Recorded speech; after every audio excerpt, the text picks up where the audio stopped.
West ইন্ডিজের বিপক্ষে দ্বিতীয় ম্যাচ জয়ে সিরিজ নিশ্চিত করলেও দুঃসংবাদ টাইগার শিবিরে। ছন্দে থাকা সৌম্য সরকার ক্যাচ ধরতে গিয়ে আঙুলে আঘাত পেয়েছেন, আর তাতে ম্যাচ চলাকালীন সময়ে হাসপাতালে স্ক্যান করাতে নিয়ে যাওয়া হয়। ম্যাচ শেষে জানা গেছে সৌম্যর আঙুলে 5 সেলাই লেগেছে, আর তাতে সিরিজ তো বটেই, আসন্ন বিপিএলের প্রথম দিকে খেলা নিয়েও শঙ্কা তৈরি হয়েছে। সাধারণত এই ধরনের ইনজুরি থেকে সেরে উঠতে 4 সপ্তাহের সময় প্রয়োজন। অনেক ক্ষেত্রে ইনজুরির মাত্রা অনুযায়ী বেশি সময়ও লেগে যেতে পারে। উইন্ডিজ ইনিংসের 6ষ্ঠ ওভারে তানজিম হাসান সাকিবের গুড লেন্থের বল খেলতে গিয়ে স্লিপে ক্যাচ তুলে দিয়েছিলেন রবম্যান পাওয়েল। সেই ক্যাচটি নিতে গিয়ে আঙুলে মারাত্মকভাবে চোট পান সৌম্য। কাঁধ সমান উঁচুতে আসা বলটি সৌম্যর ডান হাতের তর্জনীতে লাগে।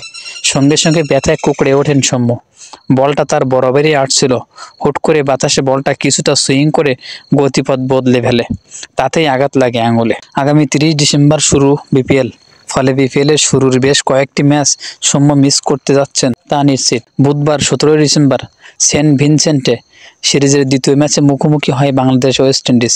টস হেরে আগে ব্যাটিংয়ে নেমে নির্ধারিত 20 ওভার শেষে 7 উইকেট হারিয়ে 129 রান করে বাংলাদেশ। দলের পক্ষে 17 বলে 2-4 ও 2 ছক্কায় সর্বোচ্চ 35 রানের ইনিংস খেলেন শামীম পাটোয়ারি। 129 রানের এত কম পুঁজি নিয়েও ওয়েস্ট ইন্ডিজের বিপক্ষে ম্যাচ জিতবে বাংলাদেশ, তাও হয়তো ভক্তদের অনেকেই ভাবেননি। তবে তাসকিন আহমেদ, শেখ মাহেদী হাসান মাহমুদের দুর্দান্ত বোলিং নৈপুণ্যে 9 বল বাকি থাকতে 102 রানে গুটিয়ে যায় ওয়েস্ট ইন্ডিজ।